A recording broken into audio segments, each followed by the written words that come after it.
আমি শ্রী শ্রী ভজ হরি মান্না, ইস্তাম্বুল গিয়ে জাপান কাবুল গিয়ে শিখেছি শহরেই রান্না। আমি শ্রী শ্রী ভজ হরি মান্না।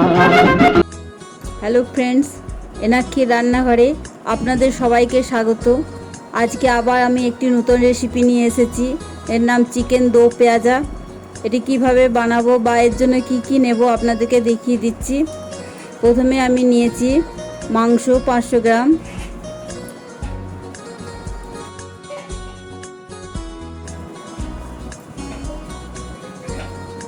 চিকেন 500 গ্রাম,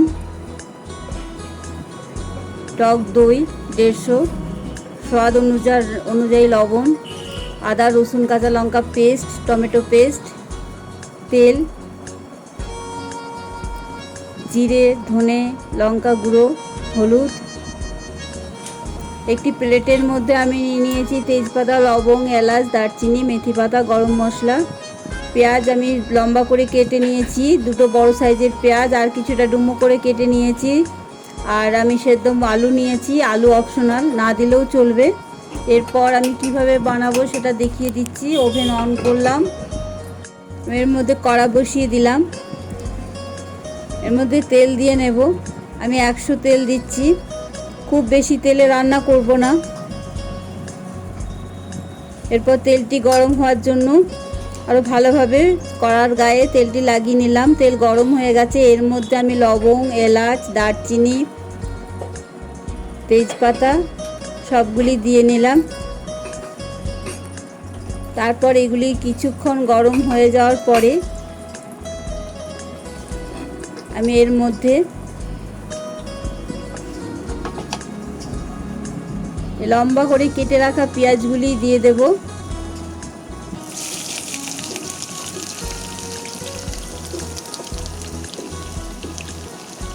পেঁয়াজগুলি খুব বেগুনি করে ভাজবো না, হালকা নরম হয়ে যাওয়ার পর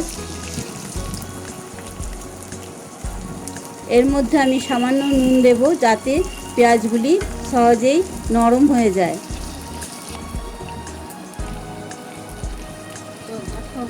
খুব সামান্য পরিমাণ এর মধ্যে আমি নুন দেব। তারপর ক্রমশ নাড়তে থাকবো। পেঁয়াজগুলি একটু নরম হয়ে যাওয়ার পরে আমি এর মধ্যে মাংস দিয়ে দিলাম। মাংসগুলি যতক্ষণ না সাদা হয়ে আসবে ততক্ষণ এগুলিকে আমি এর মধ্যে নাড়তে থাকবো।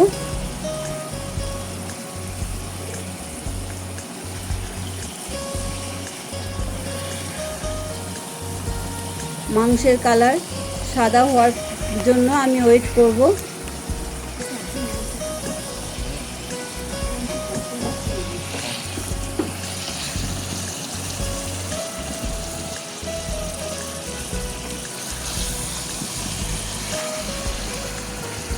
তাহলে আমি ক্রমশ নাড়তে থাকবো। ওভেনের আঁচ কম করে রেখেছি।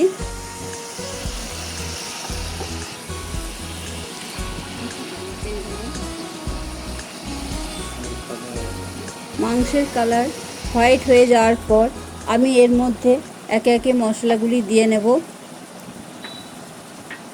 এর মধ্যে আদা রসুন কাঁচা লঙ্কা পেস্ট করে রেখেছিলাম, সেটি দিয়ে দিলাম। তারপর এর মধ্যে দেব পরিমাণ মতো হলুদ এবং গুঁড়ো শুকনো লঙ্কা। তারপর সমস্ত মশলাগুলিকে ভালোভাবে মাংসের সঙ্গে মিশিয়ে নেব এবং এর মধ্যে ভালোভাবে ফ্রাই করতে থাকব।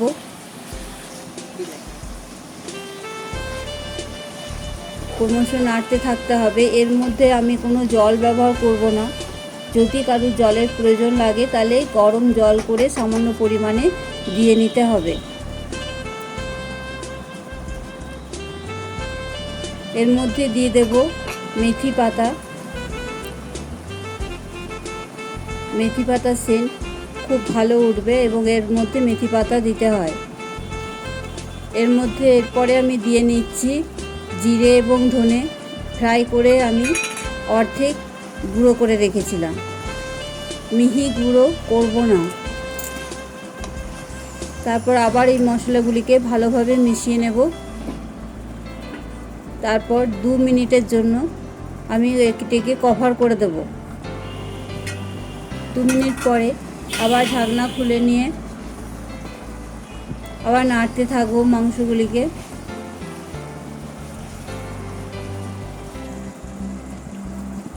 তারপর এর মধ্যে দিয়ে দেব দই,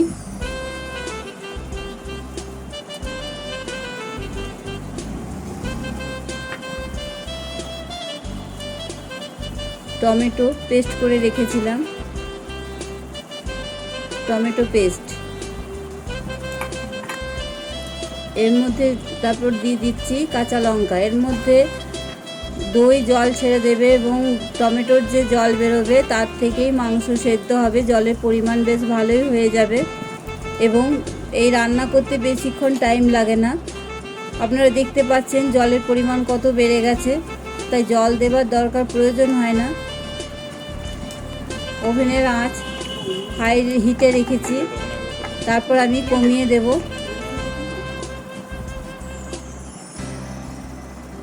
আমি প্রথমে পেঁয়াজে সামান্য লবণ দিয়েছিলাম, তারপর আবার পরিমাণ মতো লবণ দিয়ে নিলাম।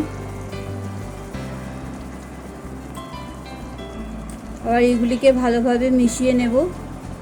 এর মধ্যে দিয়ে দিচ্ছি গরম মশলা 1 চা চামচ,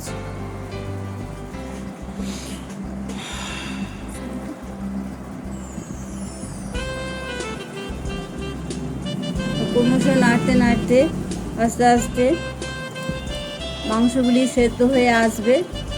এর মধ্যে আমি জল ব্যবহার করছি না, আপনারা দেখতে পাচ্ছেন কতটা জল হয়ে গেছে। আবার 2 মিনিটের জন্য আমি এটিকে কভার করে দিলাম, ওভেনের আঁচ কম করে দিলাম। আমি এতে সামান্য চিনি ব্যবহার করছি, চিনি কিন্তু অপশনাল, না দিলেও হবে। আবার এগুলিকে আমি ক্রমশ নাড়তে থাকবো।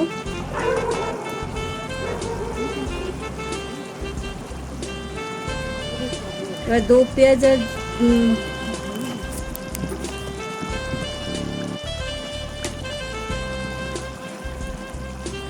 আমি এর মধ্যে সেদ্ধ আলু দিয়ে দিচ্ছি, কারণ এটি আমাদের আজকে ভাতের সঙ্গে খাওয়া হবে, তাই আলু ব্যবহার করলাম। এতে আলু ব্যবহার না করলেও হবে, আলু অপশনাল। আলুগুলি আমি হাফ সেদ্ধ করে নিয়েছি, তার মধ্যে আমি মাংসের মধ্যে দিয়ে দিলাম। এরপর এটি যেহেতু দো পেঁয়াজ, এভাবে পেঁয়াজগুলি কেটে রেখেছিলাম, এগুলি আবার আমি এর মধ্যে দিয়ে দিলাম। মাংস প্রায় সেদ্ধ হয়ে এসেছে, আর বেশিক্ষণ লাগবে না, 10-15 মিনিটের মধ্যেই এই চিকেন দো পেঁয়াজা রেডি হয়ে যায়। আমার রান্না প্রায় রেডি হয়ে এসেছে। আমি আবার কভার করে দিলাম 2 মিনিটের জন্য। এই রান্না খুব সহজ পদ্ধতিতে ঘরোয়াভাবে আমি করে দেখালাম, কিন্তু টেস্ট রেস্টুরেন্টের মতো হবে।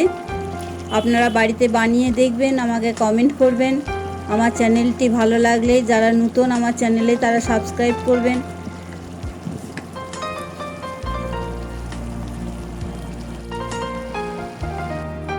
চিকেন দো পেঁয়াজা রেডি হয়ে গেছে। এবার আমি অন্য একটি পাত্রে এটিকে নিয়ে সার্ভ করার জন্য রেডি করে নেব।